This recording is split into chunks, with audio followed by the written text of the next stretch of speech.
Sisters, it is my pleasure to introduce you to my friend Rhoda. Rhoda, welcome to the podcast. Thank you for having me.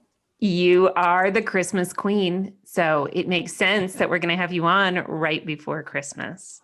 I am the Christmas something. I don't know if I would call myself the queen, but I'm a Christmas fanatic, and it's the most wonderful time of the year. Well, I did learn that about you before we met in person, because on Instagram you were sharing some pictures about things about getting the tree up. This was, I think, 2 years ago, and your stepdad was sick, but you were making it clear that Christmas was a priority and the tree was a priority. And I thought, okay, apparently people know this about her, so this is a thing that I need to know about her. So now everybody knows. Well, I describe myself as a Christmas enthusiast, and I actually put up a tree in October, and I just splash pumpkins and leaves and all manner of autumnal. I call it my autumnal tree. But then when I open the door for little trick-or-treaters on Halloween, the trick-or-treaters look over my shoulder and they say, "I like your Christmas tree." And I lean down, "Oh, honey, it's not a Christmas tree, it's an autumnal tree." And finally, then by the end of the evening, I just say to the little ones, "Well, Merry Christmas. Merry Christmas," because tomorrow it's turning over to Christmas anyway. So I've had my tree up for a while now, and it brings me joy. That's so fun. Well, so you live in Denver as well, which is how you and Alex know each other. So yeah, tell how you met. Well, I'm a native of Denver. I grew up near the West Colfax area of Denver. I'm a St. Joe's baby in Denver. So I've lived here my whole life, and we met each other just because we bumped into each other through Instagram squares somehow. And we've been loosely in contact for about 2 years. And now that COVID hit, I feel very loosely connected with everyone. I feel like everything is a virtual friendship, or it's a text, or it's just peeking at their Instagram squares to see what their lives look like, because it's been a long time since I've face-to-face with friends. I am leading a Bible study, but it's it's just a different world in terms of face-to-face relationships, as you know. Yeah. I do have a funny story, though. The first time I saw you, I didn't talk to you because so true. we were at the elementary school playground where my kids go to school, and I was there, and it was just a random day. And I looked over, and there was a lady that I thought, wow, that lady looks a lot like Rhoda Shultz. That's so bizarre. Why would she? That couldn't be her. That's what I thought in my head. It couldn't be you. So I went home, and then I saw you posted on Instagram about picking up your niece, and I recognized her, and I recognized the playground, and I was like, wait a minute, that was you. I saw you, and I didn't talk to you.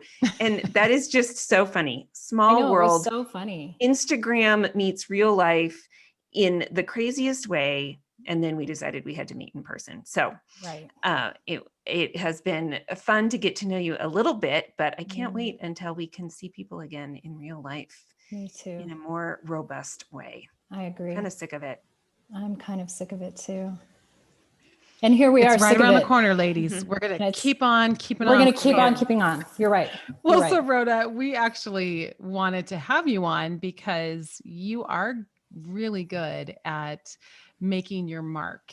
And, we're in a series called Make Your Mark. And it really is about how do we live in such a way that we really live beyond us, live beyond our lifetime in whatever way that looks like, in a way that's significant and meaningful. So can you talk to us, first of all, about what does it mean to you to leave your mark in the world? Well, leaving my mark is simply, I think, just living out the gospel every day and seeing it lived out in the lives of those entrusted to me. And it just begins really simply with finding ourselves recipients of God's love and his mercy and his grace. And of course, hiding ourselves in his word and living it out and depositing courage into one another and being an encourager and being generous with one another, just with our words and with our actions. And obviously a life of praise and prayer and thanksgiving. And that's really just living my mark, just those disciplines of forgiveness and just all of those practices and how that spills out of my life, and then watching it actually take root and become fruit then in the lives of those that God put in my care or in my influence or in my sphere of influence or whatever that looks like. It changes. I think our spheres of influence, they ebb and flow. Sometimes it's grand, and then sometimes it's small, but for me, my family's always in front of me, regardless of what is extra. I believe that what's in front of me, I never have to wonder. I wonder if I should be investing right here. It's always right there.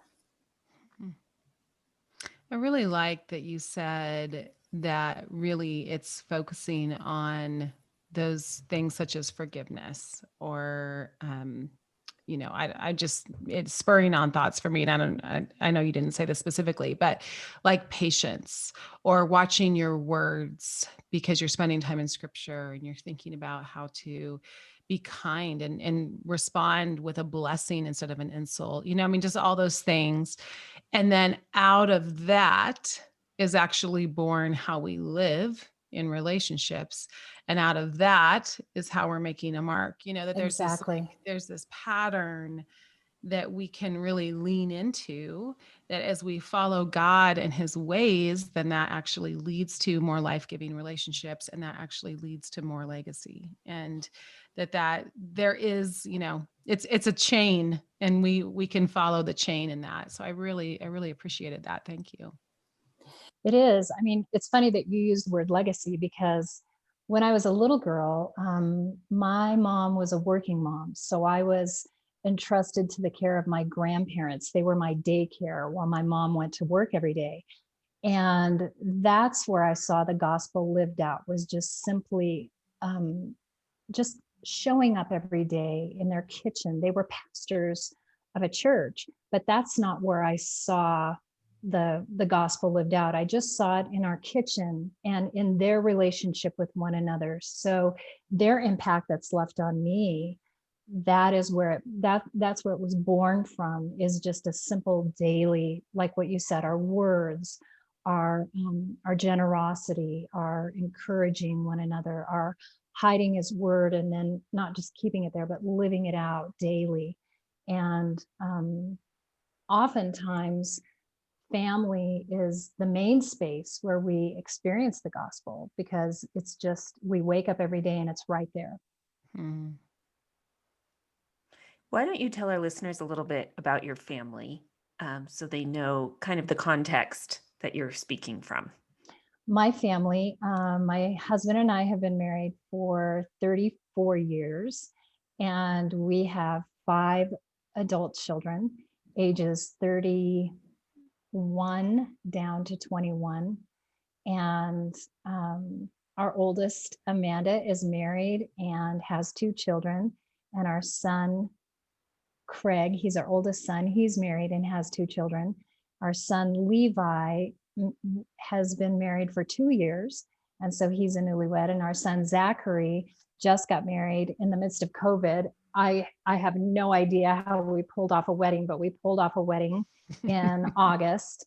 And the very next day, because things are just sleepy and easy around here, the very next day, our daughter got engaged. So she's getting married next summer, and she's our final child graduating from college. So that's the context. It's just, it's a big family. Now I have essentially 10 kids, because I count my 5 children and then my 5 in-law children. And so it's a big space. I didn't grow up in a big family. I just grew up with 2 sisters, but my husband grew up in a family of 7. And so this, the the chaos and the fullness of a full home is something that he grew up with his whole life. And it's something that I grew into as we have our children. So that's what, It's so that's what we have full here. and fun. Love is in the air in your family. Oh my gosh. So fun, so fun. Every year, it seems I'm adding to my family. I have these beautiful daughter-in-laws and these beautiful son-in-laws, and they're these grown children that they were raised in beautiful, godly homes with, similar. They're shaped similarly, but they're different, and they add this beautiful texture to our home, and they fit perfectly, and it's just such a it's just really beautiful. It's a dream. Well, I can tell that a part of it is that you make them fit beautifully. I mean, I can hear it in you. Like you are looking at those additions to your family as blessings and as adding texture. And we can fight it or we can honor it. And you're honoring it. And I can hear that in you. So I do want you to talk about what it looks like to make your mark in a family and how you're leading in that. And even what you just said, I feel like is an example of you leading in that. Well, I think it just looks like waking up every day and showing up, demonstrating the love of God and living it out. The interesting thing about family is because you're comfortable with each other and because they are relationships that you can take for granted. I believe that the potential for greatness is greater, but the potential for rubs is greater also, just because you can take each other for granted and there's more propensity for, a moment of an emotionally charged reaction that you would not do in other spaces, but you would do at home. So it's an opportunity to put on Christ. We can chase influence in other arenas, but sometimes when you're chasing that influence, you're forgetting what's right in front of you. Have you ever been in like a crowded room where someone's taller than you and they're talking to you in a crowded room, but they're slightly looking over your head to see who's more important in the room, and they should be mingling with someone else who might be more beneficial to them at the moment, but they're missing out on the eye contact with you right there. And so that's was that the question that you asked me? That's how I a great see. Answer. Yeah, that's how I see. That's how I see the relationships in my home, is that God's placed them there, and there's just great opportunity to help one another thrive in safety.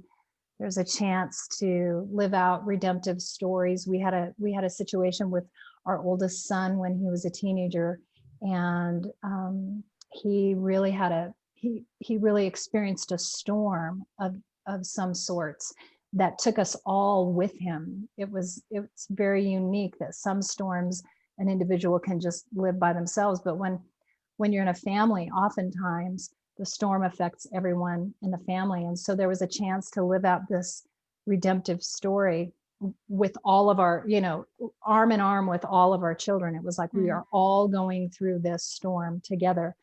And it's not as complicated as it sounds. It really just involves showing up, making yourself available, participating with the Lord in what he's doing in one another's lives, recognizing that everyone's very individual. We are all a part of the same family, but they're all at different stages, and being sensitive to all of those intricacies, and serving them, participating with what the Lord's doing in each one of them.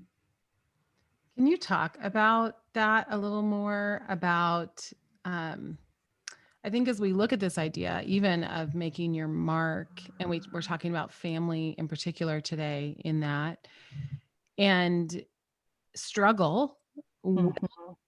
It's not if trials come, it's when. And so struggle, trials are a part of a family's story. Can you talk, and not asking you to give specifics, but can you talk about what that really looks like to struggle together and how you walk well through some kind of adversity? That is a really good question. Struggling together, you can fight it. You can choose to excuse yourself from the fight and say, we're just gonna focus our attentions over here. Or you can just say, Lord, what are you doing? How can I participate in it? How is this an opportunity for me to live out the gospel that I have been planting in them since they were little bitty? How is this an opportunity for me to serve them and pursue them the way that the Lord pursues them? How is this an opportunity for me to forgive them for the messy situation that they brought us in? How is this an opportunity for me to remind siblings to prefer one another and to serve one another in the midst of hardship? How is this an opportunity to love my husband in the midst of it? Because sometimes when a storm crashes in on you, the first person that you're at odds with is your spouse. If you would have done this, or if you would have done this, or we should have done this, or we should have done that. And it was an opportunity for my husband and I to turn toward one another and link arms and realize we're in a storm. We better hold on with all of our might. And it actually gave an opportunity for the roots of our marriage to really strengthen. And that then trickled down for the rest of our children. It was scary. There were moments when it was scary because now, 10 years later, I know how the story ends. But in the middle of it, I didn't know if I was going to have a mess that was going to be decades long. Was it going to be 2 decades long? Was it going to be a lifestyle choice? And the impact could have been grave. The impact was grave, but we just held on. We held on to the Lord, and we humbled ourselves, and we served Him, and we served one another, and we served the rest of our children. And that ended up being the greatest opportunity of my life. I grew more in my faith. I deepened my relationship with my husband. There's something about trials that is more of an opportunity to reveal what's already there. Yeah. It's less of an opportunity to deposit more things. It wasn't a time for me to drive around my teenage son and say, now let's go back to these gospel foundations that we should know. It was an opportunity for the gospel foundations to be revealed in our lives every day. It was an opportunity for me to not reject Him and to continue to accept Him and love Him and pursue Him. And now I know, he had a propulsion. My teenage son had a propulsion to his life that was going to be full of greatness. But at the time, it was a big disaster. And there was nothing beautiful or grand about it at all. It was just creating a mess. But now I see that God had a plan and a purpose for his life all along. And this was just a part of refining him and refining all of us along the way. What does he say about it? Well, I'm really grateful for him for allowing me to tell our story. I haven't really exposed all of his story because it's his to own. Yeah. I've only really told the parts of the story where my life overlaps with him. There's this like a Venn diagram, just this overlapping of my life. He's grateful. He is, he's the champion of the story. The Lord ultimately is the champion of the story, but my son is the champion of the story. And I'm so grateful for him to allow me to tell the messy parts. While we were in the midst of the storm, I was looking for resources, looking for books. There were plenty of books that were helping me as I was shaping my children, but there was hardly any resources for a family being in a disastrous storm, at least a Christian family. And so when we found ourselves at the other side of the storm, my heart was just to let parents know you're not alone just by sharing our story. It's one thing to give them a manual on how to survive a storm. It's another thing to just share my story. Sometimes people learn didactically. Sometimes they learn through stories and through real life. This is just how we showed up every day. This is how we persevered. This is how we decided to serve our son. This is how we decided to serve our other children while we were figuring it out one day at a time. And so I wrote a book, and I'm very grateful for my son for allowing me to tell our story. Can I go back to something that you said a little bit ago? Because I think a lot of moms can relate to this idea of looking out into the world and chasing influence, but it may also just be life responsibilities. I'm working outside the home, or I'm taking care of my parents, or I'm trying to figure out how to pay these bills and we don't have any income right now because of COVID, or whatever the situation is, that they feel like they are having a hard time focusing in on the people that are right in front of them in a way that they want to. How would you encourage somebody who feels really torn by those outside responsibilities, or that work that they're doing beyond their family, and giving their family the attention that they want to, maybe even especially right now during the holiday season when we're all together? Do you have any maybe even questions that a woman can ask herself as she's trying to decide, where do I give my time in this moment? That's a good question. I think those opportunities will come up not just once, but over and over through different seasons in your life. The opportunity to have to rest in his unchanging faithfulness, to bring your supply of the Spirit into every room and let him work in you and through you. And so when you're divided, when your heart, I think what you're saying is when your heart is a bit divided, and there's something calling your attention that's very, very important. It's not like you're out doing it's not tennis club, and it's not golfing. It's something very, very critical that you're doing. Understand that the Lord is enough. His supply is enough. And the striving and the trying to be all things for all people, leave that in his hands and just show up. It's going to look different until you get to the other side of that crisis or that storm. So dinner time might look more like, opening Costco soup and putting it in the crock pot and dipping bread into it instead of a homemade meal. Just allow yourself the grace and the creativity to just say, Lord, this is the supply of the Spirit you've brought me.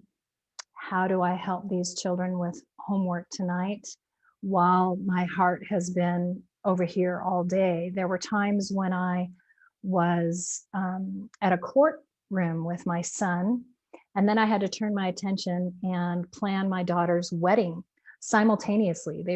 My oldest daughter and my son were in this journey simultaneously. And then I had to turn my attention and go pick up 3 little kids from Waterworld and make dinner for them. And so during that season, Waterworld dinner looked like frozen pizzas for just a little while, so that I could be that was the supply that I had for them. And this was the supply I had for my daughter planning her wedding, and for my son, who was in a battle that he needed us to be very present. So I was able to just not completely depend on myself, but depend on the supply of the Spirit that the Lord was giving me, and then dispense it like pieces of bread to what my family was needing at the time, because there wasn't enough in me to deal with those extreme conditions, the extreme condition of standing in front of a judge with my son and making sure he says yes sir, no sir, and realizing that a lot was hanging in the balance, and then going with my daughter and picking out flowers with her for her to make her wedding beautiful, and then picking up my children and making them know our home is still a home with joy and love and safety. And they sensed in the air they sensed that, there was just vibrations of just, it was, they understood the gravity to some extent, but also I had to remain in the Lord and remain whole, and for all of these different children who were needing me in different ways. And what I felt like doing was just pulling up the covers like this and putting my head like this, but Yes. I had to be present. I had to show up, and I had to rest in his unchanging faithfulness. I had to understand that I was placed by God on purpose, for a purpose in each of my children's lives at those varied stages, and not forget I was also a wife. So Wow, that's what I Rhoda, would that is say. super inspiring. Like I'm just listening to you and thinking, this is beautiful. I mean, this is really beautiful. I just was rereading a part in The Hiding Place in Corey ten Boom's book where she talks about her dad asking her, Corey, when do I give you the ticket before you board the train? And she says, right before I get on the train. And then he said, well, God works that way too. And when there comes a time where some of us have to die, then God is going to give you the strength and courage right on time. And I just think, and for those of you who don't know, so Corey wrote this book, The Hiding Place, and it's about, her experience through the Holocaust and her family. And she's a woman of incredible faith. And I just think that is the most beautiful piece in that story of, that God delivers only right on time, right when we need it, not before. He gives us the ticket right when we need it to get on the train. And I just think your story is just like that. It's like in those moments, God was giving you exactly what you needed right on time for those different places and the people that you were trying to be a great mom to. That's a beautiful way to say it, is that he has a supply, and he knows how to dispense it perfectly and timely. And he wasn't wringing his hands above me. He was present with me, and he knew what I needed at the time. I don't have a great capacity for conflict, but what I do have is patience and abundance. I'm long suffering. I forgive quickly. And so he used those strengths in every room that I found myself in. He was just shoring me up and giving me what I needed for that situation. That's a beautiful way to say it. Hmm.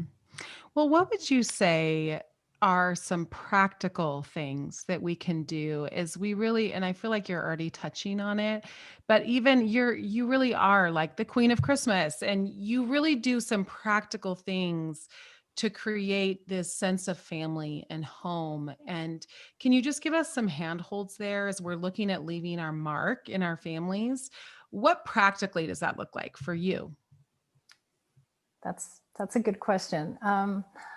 I've heard the quote that says, "A culture takes on the character of the leader," and in many ways, as parents, as a mom particularly, I set the culture, I set the tone at home, and so I set the temperament of my home, and relationship is primary for me. So relationship really matters. And so for me, a key would just be yourself. God made you for your family. For me, it's food, food, food, food. Amen. It doesn't have to be glorious. It doesn't have to be homemade. It doesn't have to be special, but there's something really gathering about food for my family. Sometimes it's just spaghetti and it's tacos, or sometimes it's more elaborate. It's games, it's puzzles, it's movies. I know those sound like they are maybe old school, but my kids have found a way to like play games on the TV, and they're putting their answers in their phones. So you have to kind of adapt and be creative, but there's something about games and puzzles. And we have a hot tub. Our kitchen table is just central to our to the culture of our home. And for some families, it can be, you know, going on hikes, going on walks. Maybe you're not about the kitchen at all, but you're about getting out. I have a girlfriend who's all about skiing with her kids and hiking with her kids and biking with her kids. It's just going to look different, but just remain, you know, God made you on purpose for the purpose of serving your family. And so rest in how he uniquely created you.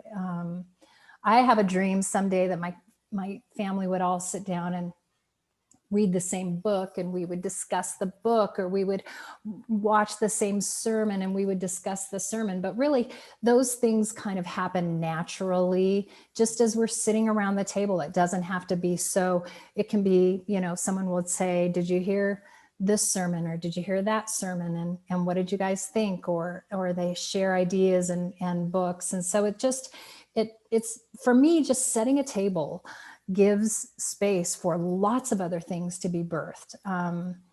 Sometimes it's political discussions. In this year, it's a little strange to say that flows freely, but it does. It's a natural part of life. So everyone brings with them something, but I just set the table and allow it. I give it space to happen. Yeah, that's beautiful. Do you have a couple of favorite recipes? Oh my goodness, I do.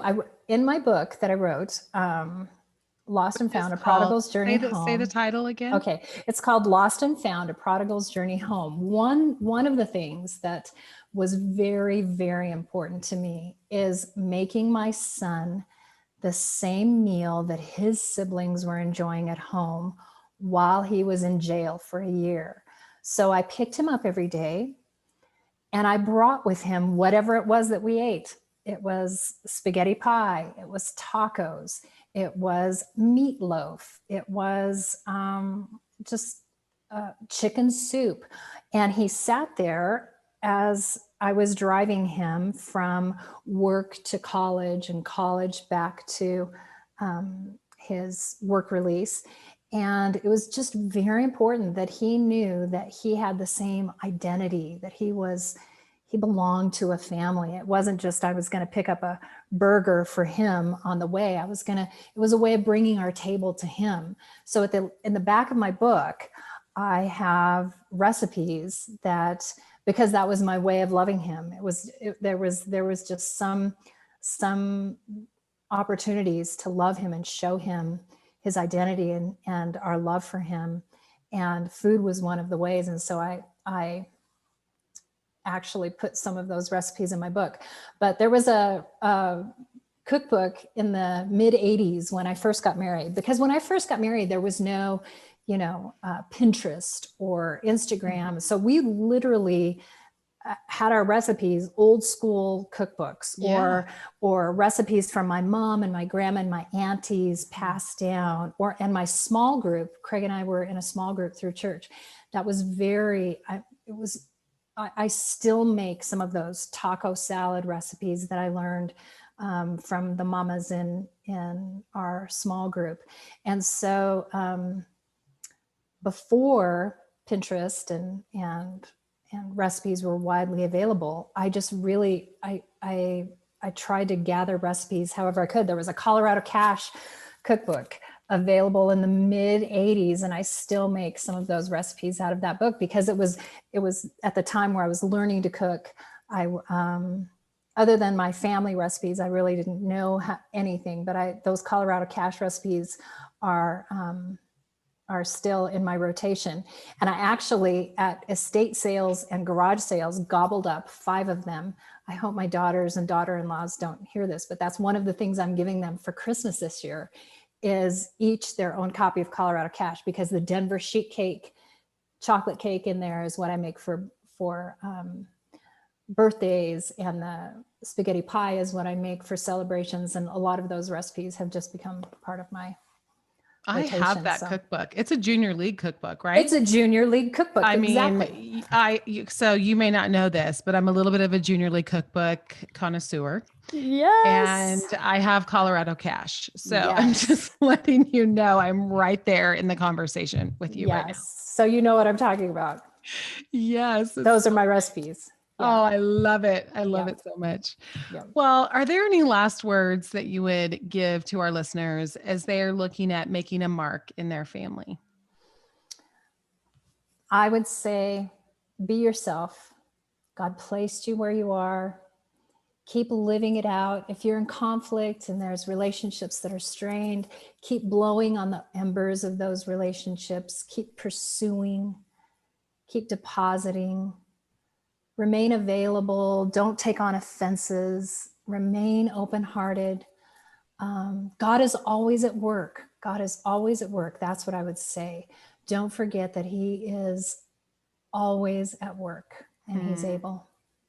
That's such a good word. And that part about you taking food to your son and just that he would still be dining as part of the family. I mean, that is such a touching story. And I feel like a lot of people need to hear that and need to even just have that heart toward their child or toward their adult child who is making decisions differently than they would want him or her to. And that alone, that part, like it's really powerful, Rhoda, really, really powerful and just brings tears to my eyes. It's really beautiful. Thank you for that example. And thank you for the way that you live life and the way that you are making a mark in your family because it matters. So thank you for coming on today. We've just loved having you. Thank you for having me. Merry Christmas. Merry Christmas. All right. Bye, Rhoda. Okay. Bye. Bye.